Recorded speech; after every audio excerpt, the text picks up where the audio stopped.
Okay, welcome to section 8.2 Cartesian Equations of a line. It's on page 435 in the textbook. It starts with a review of vector equations, parametric equations, and introduces us to symmetric equations. Then we develop a Cartesian equation. So lots of equations for lines in 2 space and in 3 space. We'll get to 3 space a little bit of time in chapter 8. Cartesian equations, though, are equations of lines that you guys have worked with before. Okay, so a Cartesian equation of a line is in the form, let me just clear this up here, in the form ax plus by plus c equals 0. Okay, so it's a rearranged equation in terms of coefficients a, b, and c. Okay, so a review of vector equations. Okay, a vector equation is given in the form of r, okay, or x, y equals our point, our stationary point, plus a parameter, and plus our direction vector. Okay, and that's up here in this expression. We expand it to get parametric equations, and then we do something a little different sometimes, is we rearrange it, okay, in order to isolate t in both the equations, and say that this is called a symmetric equation. Okay, so the symmetric equation, okay, is a balanced symmetry equation, right? So in both cases, I rearrange these parametric equations in terms of t, and then I set them equal to each other, and that's the symmetry that's about it. Now there'll be situations where symmetric equations don't exist, okay? And when they don't exist, it's when one of the direction vector components has a 0 component in it, okay? So if one of the direction vector x's or y is 0, then you can't have division by 0, and you can't theoretically then have a symmetric equation. And you just simply write the parametric equation and leave it as that. So let's work through an example. Okay, convert the given equations to all the other forms here. All right, so now here I have a parametric equation. Okay, and I see that parametric equation, okay, just based on looking at this, x equals something in terms of t, and y equals something in terms of t. All right, let's write the vector equation first here. Okay, so the vector equation, okay, I look at the points here. Okay, so I have negative 3 plus 2t and negative 5t, and I should include 0, okay, just to have as a placeholder, and I could rearrange it as well too, and write it like that. So when I write it like this, I see my point pretty easily here. I see my point negative 3 and 0. Okay, and then I can isolate then my parameter. Okay, my parameter here is t, and then I have a multiplied by 2, and then a negative 5 on my y component, and that's my vector equation here. So sometimes I just need to rearrange it a little bit, introduce some zeros here, and don't forget to write my parameter here. Okay, now let's write, okay, so that's a vector equation. Okay, let's write a symmetric equation here. This is a vector equation. Okay, so let's write a symmetric equation. So my symmetric equations are from my parametric equation. This is new today. Okay, and I'm going to write y over here, and that's negative 5t. Now for symmetric equation, I rearrange it and solve for t. So I've got to go x plus 3 equals 2t, and then x plus 3 divided by 2 equals t. And this one, there's no 0 to move over, so I just simply divide right off the bat here by negative 5, and that equals t. And for symmetric equations, I've got to do one final step. I have to say that they're equal to each other. So if they're both equal to t, then I can set them both equal to each other. Okay, and that's my symmetric equation. So it's not hard math at all. They're new concepts, that's all. It's just getting their head straight around the contents. Okay, so here I have symmetric equation. Okay, so I've got my symmetric equation. I'm given my symmetric equation. So now I'm going to do the reverse. Okay, so I'm going to go x plus 2 equals t, and y minus 3 over 2 equals t. Let's cross multiply.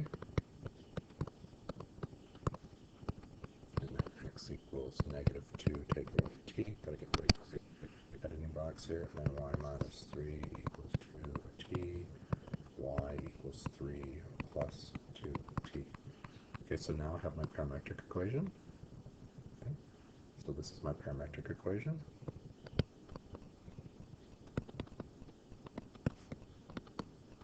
Okay, that's this one's right here. Okay, and now I can write my vector equation probably pretty easily. Here, negative 2 and 3 is my point, and then my parameter is t, and I've got a negative 1, right? A negative in here, and then a 2, and I'm just going to write my restriction here. Okay, better make that look like a bracket. Okay, and that's my vector equation. So practice this in the homework, going back and forth, understanding the 3 different ones, and remember, to help, a vector equation looks like a vector. Okay, a vector equation is in here, it looks like a vector. Parametric equation uses parameters. Okay, it has parameters in the equation, and then the symmetric equation has some symmetry about it. Okay, so I can set up a ratio and cross multiply here. Okay, normals, the concept of normals is a little bit new. So a normal is when a specific point has a direction vector in a vector equation, a normal is the line that's going perpendicular off of my given vector equation. Okay, so in this particular case, my normal is defined by this little vector right here. Okay, this perpendicular, okay, to my given line here. And a normal, okay, is related to, the direction of the normal is related to, okay, the direction vector. And if I have a direction vector, and I often have a direction vector given to me, okay, when I have an equation of a line, a vector equation of a line, and I can identify the direction vector, and I can flip the components and make one negative, right? Perpendicular idea, and that's going to be my components A, B in my line here, okay? So that's used for the coefficients for my Cartesian equation.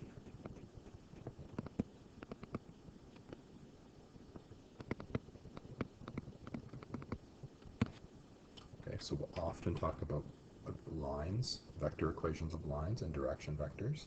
Okay, so that's this particular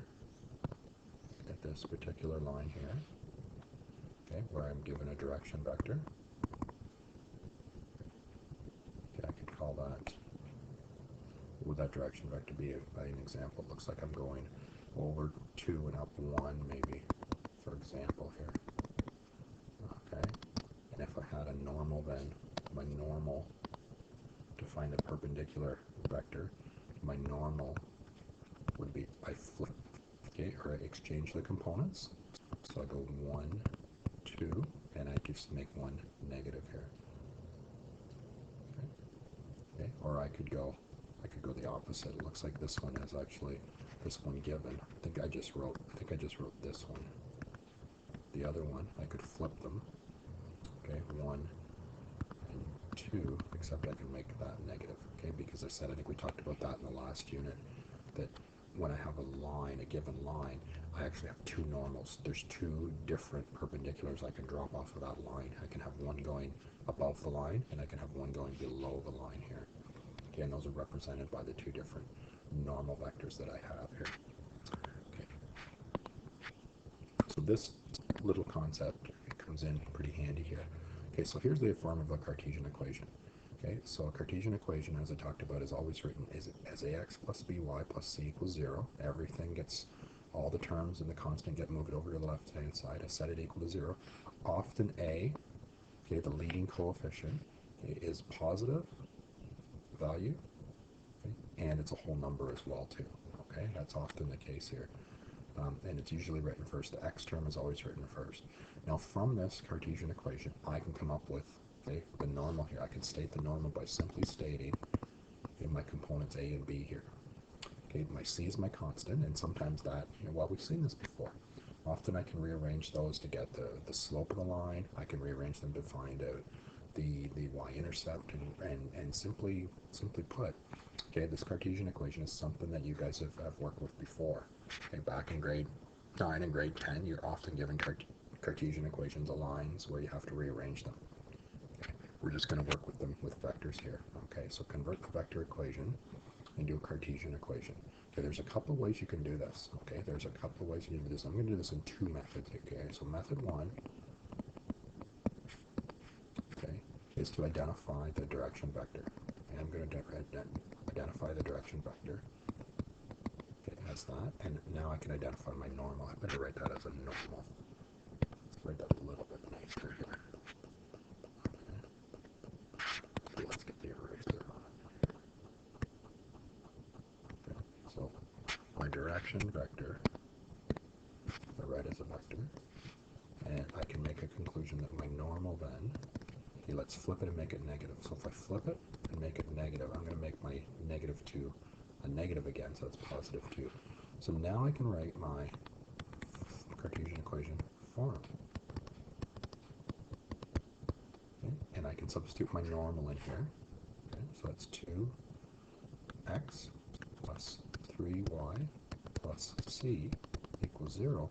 And now I grab a point and I put it in order to get c. So my x value is 1 plus 3y, but instead of y I'm going to write in 2, and then I'm going to write c.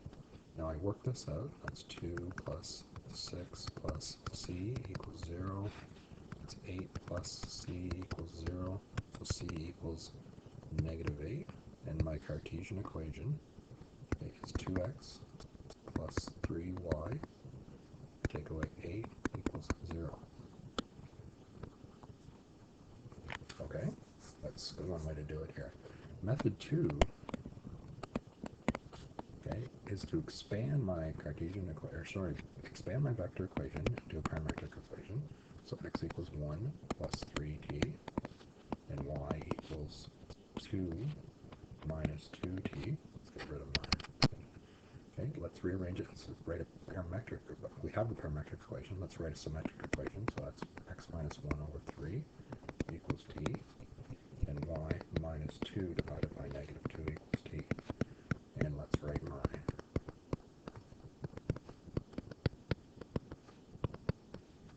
symmetric equation. Now let's cross multiply.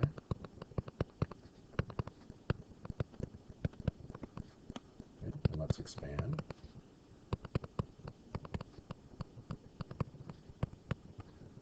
And that should be a 6, sorry.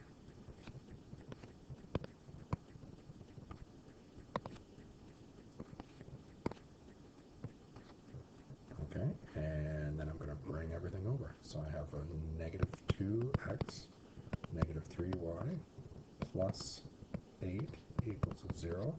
Remember what I said, I need to get rid of that negative. So I'm going to write that's 2x plus 3y, okay, minus 8 equals 0. And that's exactly the same Cartesian equation here. So there's two different ways you can do that. Okay, again, identify the direction vector. Method 1 is identify the direction vector, state the normal, and then just substitute the normal in for a and b, and then substitute the point in for x and y in order to get to your coefficient c. For method 2, do what you've done in the past. Write the vector equation, okay, write the parametric equation, write the symmetric equation, cross multiply and solve, but make sure you rearrange it so that the leading coefficient, in this case a, is always a positive coefficient here. Okay, convert the Cartesian equation to parametric equation, okay, and then to vector equation. Okay, I'm going to pause it here and let you guys think about this for a little while. There's a variety of ways to do this. Yeah, I'm going to leave it for now and get back to you in one. All right, okay, let's identify the normal. We have a line and we have our components, okay, and our normal is going to be these components A and B here. Well, in this particular case, our normal then is going to be -1 and 2. That's this normal here and here, the coefficients here. And once I have my normal, I can find my direction vector. Okay, I can flip it and make it negative. So if I flip it and make it negative, I'm going to make the -1 negative. So it's a negative, negative. That's a +1 here. So my direction vector is 2 and 1. Okay, so that's going to be part of my vector equation, and that's what I need a vector equation here. Set a vector equation and a parametric equation. Okay, so I can get both of these here pretty quickly here. So for a vector equation, I need a point. Okay, so I need a point on my Cartesian equation here. Okay, now it can be any point at all. That's what's defines a vector equation. So it can be any random point. Well, let's find one here. Let's find a nice easy one here. Let's find, okay, a point where I'm going to let y equal 0. Okay, so if I let y equal 0, I'm going to have the equation minus x plus 2, 0 I just said, plus 3 equals 0. Okay, well, that's 0 minus x plus 3 equals 0, and x would equal 3. So my point, my just arbitrary point, any point will work, is this point right here. And I simply looked at my equation, my Cartesian equation, found, okay, came up with a value for one of my variables, x and y, set it equal to 0, okay, and just solve for the other variable here. Now I could have let arbitrarily, I could let y equal 1, I could have let y equal -5, I could let y equal 10. I chose 0. I mean, I've done some of these examples before. I chose 0 because I sort of had x isolated. I know it was a negative x, but there's no coefficient here, and it's just, I knew it would be an easy solution, and I always come up with these easy points here to try and solve. All right, so let's get our vector equation. We have our point, and we have our direction vector. That's 2 and 1. All right, I know my, okay, and once I have my vector equation, I can, because I asked to solve parametric equation. Okay, well that's easy enough to do. X equals 3 plus 2t, and y equals 0 plus t. I don't normally have to write, okay, 0 plus 2t. I could write that as just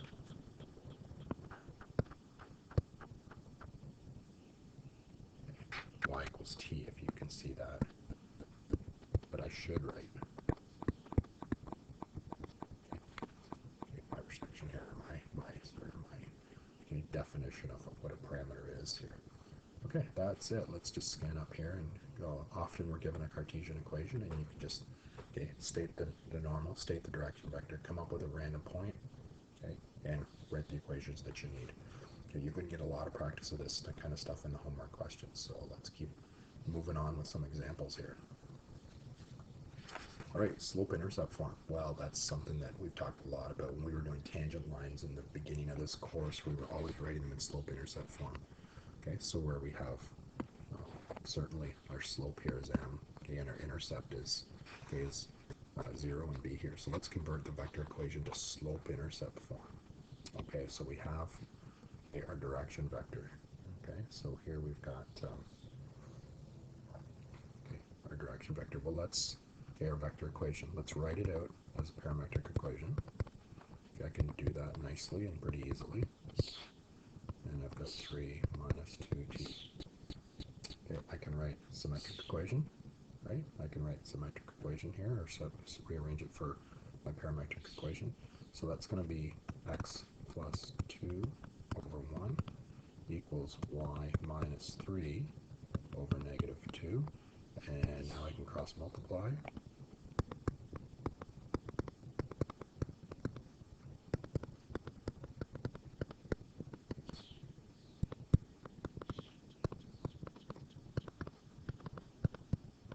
And now I can bring everything over. And that would be -4 plus 3. So I've got -2x minus y minus 1 equals 0. But the proper way to write it is to make everything positive here. Okay, and now I want to write it in slope-intercept form. Y equals -2x, okay, minus 1. I probably could have written that a lot earlier up here. Okay, I wrote it in, well, I did all of them, actually. I was given vector equation. I wrote parametric equation. I wrote symmetric equation, and I skipped a step, but all I did was rearrange this and then set them equal to each other, knowing that they both equal t. Okay, so make sure that, okay, so when I bring that x, the -2 over, becomes an x plus 2, and then I divide by 1. Okay, then I cross multiplied. I wrote the Cartesian equation here, and then I wrote slope-intercept form. Okay, okay, I could have done it this way. Okay, I could have, okay, talked about the slope, right? That the slope here is -2 over 1. Okay, and then I could have used, okay, and put in my point and solve for, because I really do have, okay, I have slope. Okay, and I have a point on here. Okay, so I could have avoided all this work, okay, and just jumped to this information. Okay, and wrote my y equals mx plus b, okay, and then solve for all the parts. Okay, and again, that's something that we're used to doing often. Okay, again, this is a slope of the tangent line, right? We did a lot of this stuff earlier in the class. All right, a review of magnitude. Magnitude, real quick, find the magnitude of -2 and 3. Just a quick review of magnitude. Magnitude of 2 and 3, okay, is -2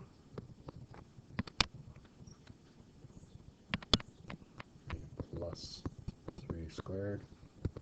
That'd be the square root of 4 plus 9, or the square root of 13. If I'm given, okay, the point 10 and -30, the magnitude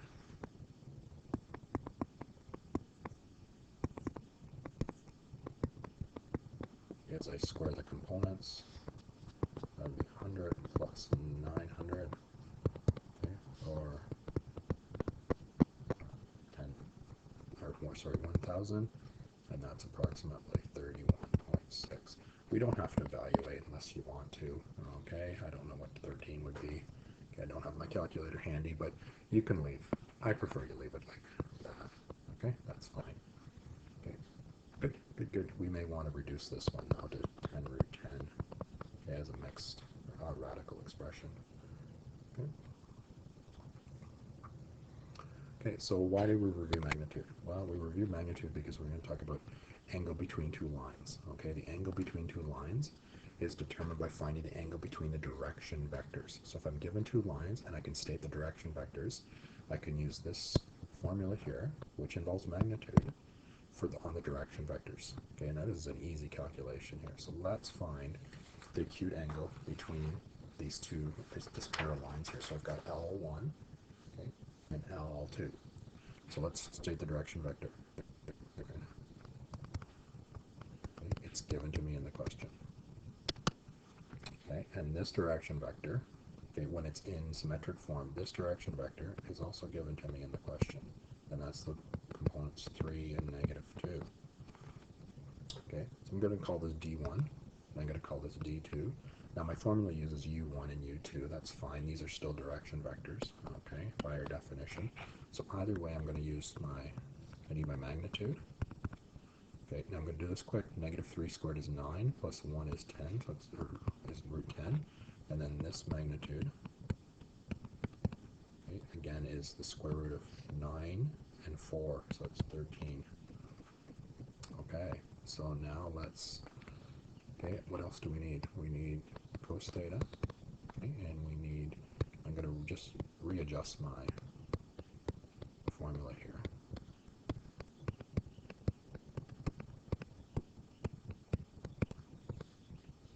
I need dot product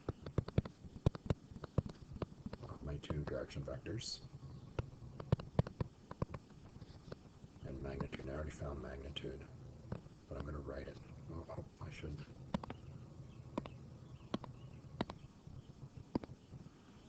I'm going to write it as, okay, root 10, root 13. Okay, so when I do the work,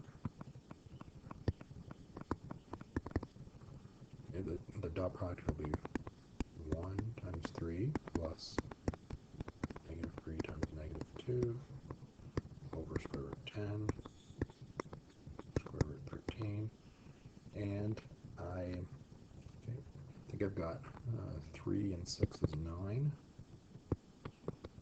over root 10 root 13. That's still cos theta.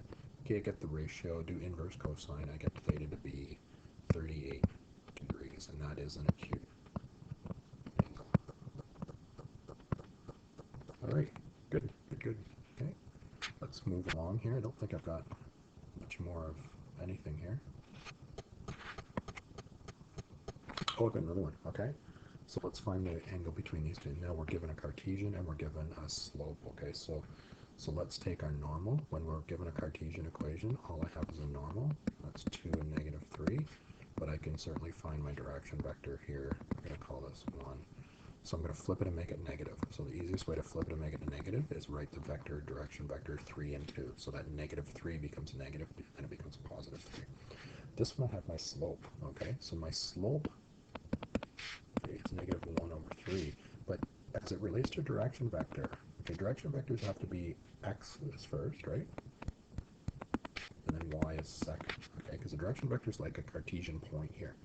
Okay, so if my slope is my delta x, or sorry, my delta y over delta x, my direction vector is 3 and negative 1. All right, so d1, let's go d1. Let's find the magnitude of d1. Okay, I think we've done this one in the past. Okay, that's 9 and 4 is 13. And this one here, we should call that 2. Here's root 10, so we have that same thing again. Dot product, are these the same? I don't think they're the same vector necessarily here. So dot product is going to be calculated here. So it's going to be dot 1, dot 2, okay, over d1, d2. I'm going to have dot product. Okay, so that's going to be 3 and 2, dot 3 and negative 1, over root 13, root 10. Okay, I'm going to do this quick. I don't think I need to go through the calculation. Dot product is 3 times 3 is 9. Take away 2 is 7. And again, it's over the same ratio. And when I do the inverse cosine of that ratio, I get 52 degrees. Okay, and that's the angle between these two lines. And for the last one, okay, this calculated angle, okay, is the angle between these two lines. Okay, so we've seen this before, and that's kind of why we saw this and used this in chapter 7. This time we're doing it with, okay, vector equations, parametric equations, symmetric equations, and Cartesian equations. Keep in mind, okay, that there are four types of equations of lines. Okay, they can be vector equation. I just listed a parametric equation, symmetric equation, okay, which doesn't always exist, okay, and then Cartesian, I better spell it correctly, Cartesian equation, and we're used to slope-intercept form. Okay, slope-intercept form are for Cartesian points. These four forms are for vectors. Okay, the homework questions will be very easy, straightforward. Enjoy, and we'll see you again.